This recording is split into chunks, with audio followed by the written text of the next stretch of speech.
मनीष कश्यप अब चुनाव नहीं लड़ेंगे। बेतिया से निर्दलीय खड़े हुए थे और बेतिया से अब चुनाव लोकसभा का वो अब नहीं लड़ेंगे।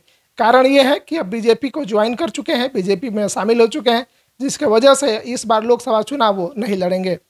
कल से इस तरह की खबर लगातार सोशल मीडिया पे चल रही थी। हो सकता है कि मनीष कश्यप बीजेपी ज्वाइन कर लें, और इस तरह की खबरें लगातार चल रही थी, लेकिन स्पष्ट रूप से पुष्टि नहीं हो पा रहा था कि मनीष कश्यप ने बीजेपी ज्वाइन किया है। लेकिन अभी कुछ ही देर पहले की ये खबर है जो तमाम सोशल मीडिया पे भी चल रहा है, और फुटेज में भी आप देख पा रहे होंगे कि किस प्रकार मनोज तिवारी पहुंचे हुए हैं दिल्ली, मनोज तिवारी से मिले हैं और वहां पे उन्होंने मंत्रिमंडल ज्वाइन कर लिया है।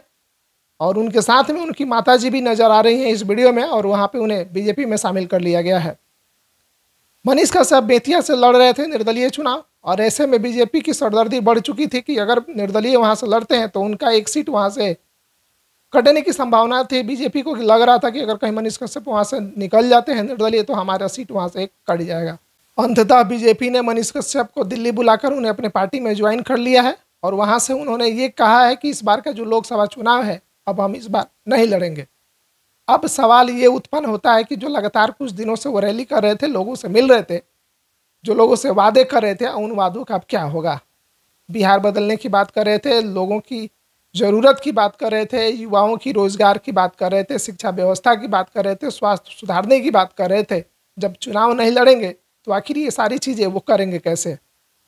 बीजेपी अब उन्हें कब कैसे किस तरह इस्तेमाल करेगी अब ये देखना बाकी है।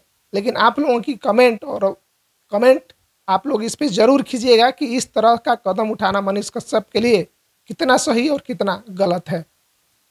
इस वक्त मनीष कश्यप का साथ पूरे बेतिया के लोग दे रहे थे। सर्वे किया जा रहा था, हमारी टीम वहाँ पहुंची भी थी, तो बातचीत हो रहा था, तो लोग बोल रहे थे कि इस बार मनीष कश्यप ही आएंगे बेतिया में। लेकिन अचानक अब जब बीजेपी में ज्वाइन हो गए और यहाँ से जब चुनाव नहीं लड़ेंगे तो फिर इन जनता का क्या होगा। जो जनता बोल रही थी कि हम मनीष कश्यप के साथ हैं, इस बार खुलेआम बोल रही थी, वो जनता अब क्या सोचेगी। जो जनता बीजेपी को अगर मान लीजिए नहीं चाहती है, नहीं सोचती है कि हम बीजेपी को वोट दें, तो फिर वो मनीष कश्यप को वोट कैसे देगी और बिहार को कैसे बदला जाएगा। इस तरह की तमाम जो कहीं ना कहीं प्रश्न चिन्ह खड़े हो रहे हैं, और तमाम लोगों के मन में एक ही सवाल है कि आखिर मनीष कश्यप ने बीजेपी या अन्य पार्टी ज्वाइन क्यों की है।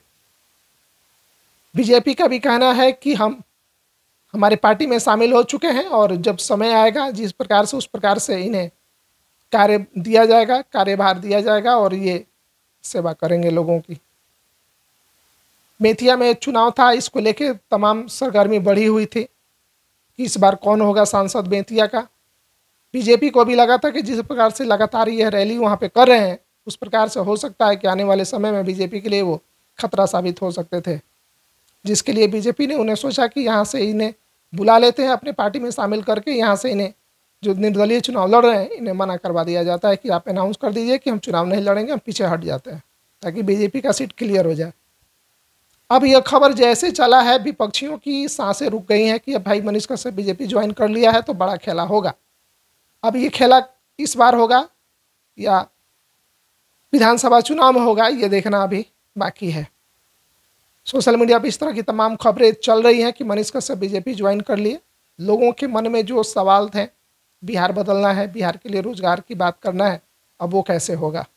जो जनता इन पे इतना भरोसा कर रही थी, जिसमें हर जाति वर्ग के लोग मनीष कश्यप का खुलकर सपोर्ट कर रहे थे इस बार कि हाँ ये बेतिया में इस बार हम आपको बहुमत के साथ जिताएंगे, और आप जिन वादों पे कह रहे हैं उन वादों पे आप खरे उतरिए।